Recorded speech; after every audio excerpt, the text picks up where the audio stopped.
আসসালামু আলাইকুম দর্শক বন্ধুরা, আশা করি সবাই ভালো আছেন। হাজির হলাম নতুন আরেকটি রেসিপি নিয়ে।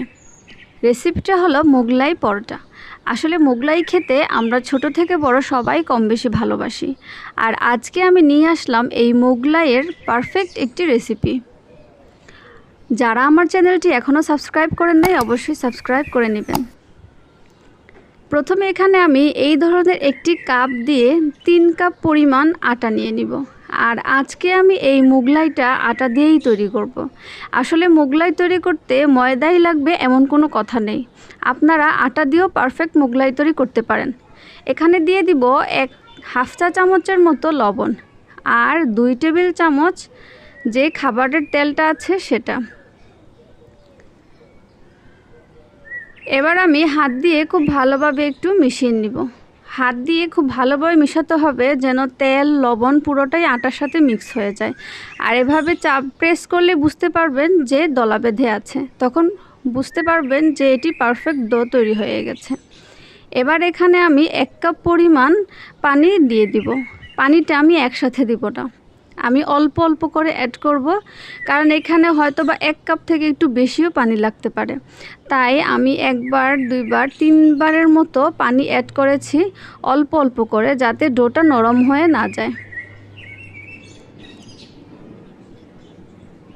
প্রথমেই এই ডোটা আপনার হাতে লেগে আসবে, কিন্তু একটু ভালোভাবে মথার পর আর হাতে লেগে থাকবে না।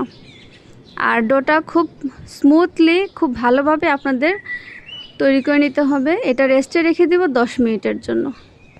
এর ফাঁকে আমরা মোগলাইয়ের যে মশলাটা আছে সেটা তৈরি করে নিব। এখানে দিয়ে দিব 1 কাপের মতো পেঁয়াজ। আসলে মোগলাইয়ের মধ্যে পেঁয়াজটা দিলে একটু ভালো লাগে বেশি পরিমাণে। আর দিয়ে দিব কাঁচামরিচ। আপনারা ঝাল খেতে বেশি পছন্দ করলে কাঁচামরিচটা আরও বাড়িয়ে দিবেন। আর যেহেতু এখন শীতের সিজন, আমি এখানে দিয়ে দিব ধনিয়া পাতা প্রায় 3 টেবিল চামচের মতো।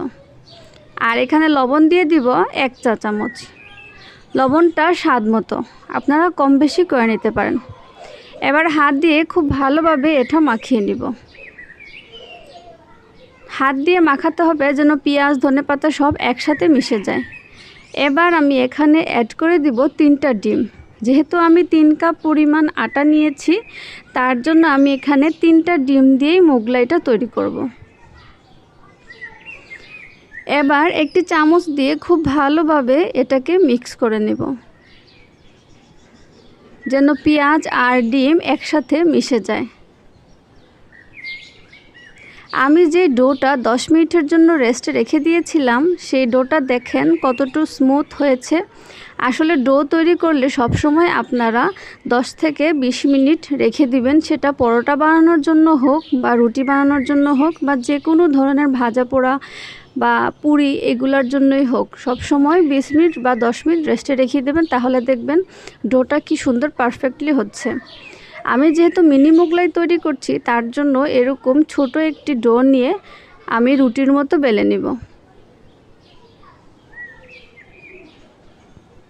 এমনভাবে বেলবো যেন এটা খুব বেশি পাতলা হয়ে না যায় আর খুব বেশি বড় না হয়। মাঝখানে এরকম 1 টেবিল চামচের মতো ডিম দিয়ে নিব। আর আমি যেভাবে ভাঁজ করছি এভাবে প্রেস করে করে এটা ভাঁজ করে নিতে হবে, না তো কিন্তু ডিমটা বের হয়ে আসবে। এভাবে প্রত্যেকটা জায়গাটা কিন্তু প্রেস করে বসিয়ে নিতে হবে, নয়তো আপনারা যখন তেলে দিবেন তখন কিন্তু এটা খুলে যাবে। আমি আরেকটা মিনি মোগলাই তৈরি করে দেখাচ্ছি, আপনারা খুব ভালোভাবে একটু খেয়াল রাখবেন যে কিভাবে এই মোগলাইটা তৈরি করা হয়।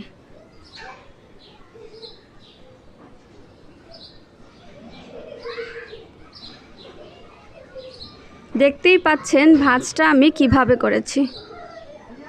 এভাবে প্রেস করে করে নিয়েই আপনারা কিন্তু এই মোগলাইটা তৈরি করে নিতে পারেন। এটি বানানো খুব সহজ, খুব তাড়াতাড়ি বিকালের নাস্তায় আপনারা এটা তৈরি করতে পারবেন।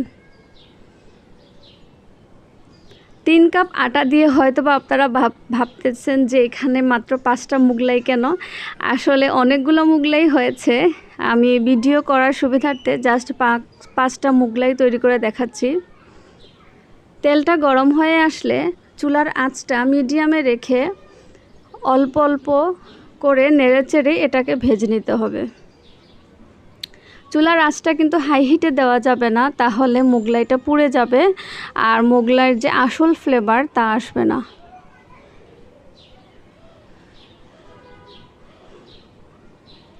আস্তে আস্তে সব দিক উল্টে পাল্টে ভালোভাবে ভেজে নিলাম। কালারটাও কি সুন্দর আসতেছে, দেখতেই পাচ্ছেন। চুলার আঁচটা কিন্তু অবশ্যই মিডিয়ামে রাখবেন। চুলার আঁচটা মিডিয়ামে রাখলে আমরা যে ডিমটা দিয়েছি সেটাও সেদ্ধ হয়ে যাবে, আর মোগলাইটা খেতেও কিন্তু অনেক বেশি মচমচে হবে। তৈরি হয়ে গেল মিনি মোগলাই। আশা করি আমার এই রেসিপিটা ভালো লেগেছে। সবাই আমার চ্যানেলটিকে সাবস্ক্রাইব করবেন। ভালো থাকবেন। আল্লাহ।